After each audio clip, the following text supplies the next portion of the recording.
Mais vous pensez qu'il aurait fallu à chaque fois évoquer la folie. Oui. On peut donc être fou et responsable.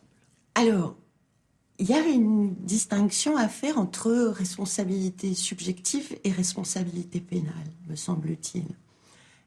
Quelqu'un peut être, au moment du passage à l'acte, sous l'emprise de forces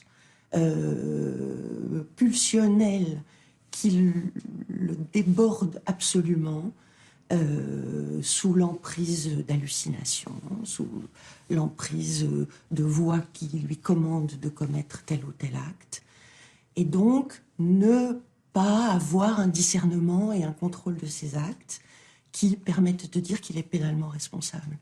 Ça n'empêche pas que, dans un travail qui serait accompli par la suite, il puisse comprendre qu'est-ce qui s'est passé pour lui à ce moment-là, quelle a finalement été la part de lui-même qui a consenti à ces voix, qui a consenti à les écouter, qui a consenti à les suivre.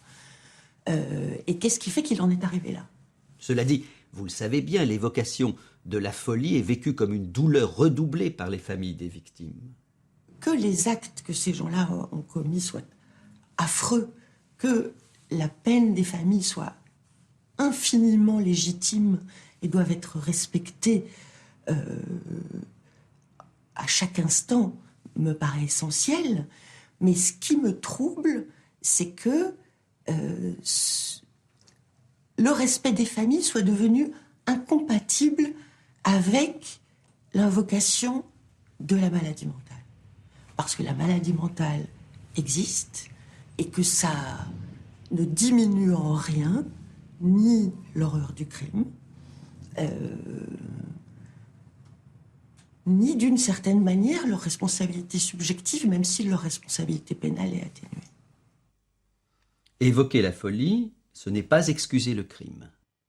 Ça n'excuse rien. Simplement, quand une chose est là, que faisons-nous?